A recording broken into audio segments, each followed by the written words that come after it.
Nanta bisa, ku dominio di un idioma tamarana inteligência. Buchi, esse não tá verdade.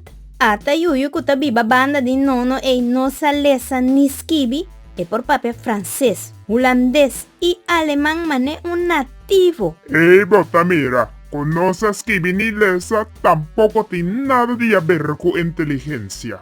Que pati, Zizi. Palavra verdade. Aqui cota defina inteligência. Vos por badei-me para me compreender.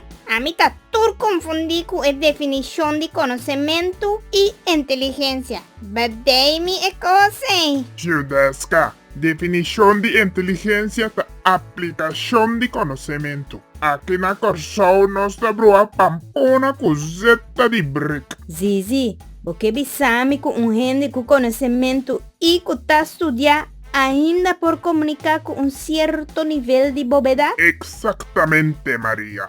E hecho como tem conhecimento of educação não te garantia para inteligência. Inteligência tamarana é aplicação de conhecimento. Que man, se você não aplique, você queda mais ignorante que estão que não tem conhecimento. Zizi, turco tabi bariba nos dushi e sa corsol tem acesso a bom educação.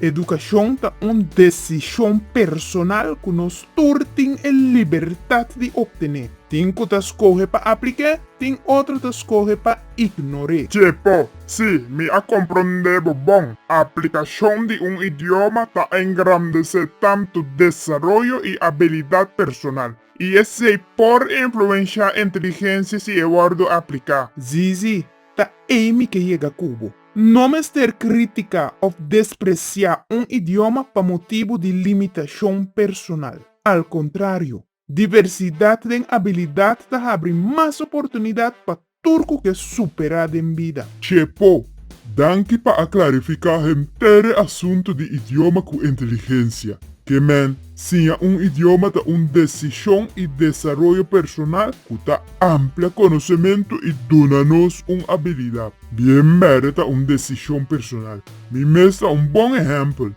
Tem hope uma cama na corsa como por praticar holandês com nang. E me tá consciente que nós tá cai ainda bom de Holanda. Pero, me tá prefera de papia mi espanhol como mi mamacita de Samdom.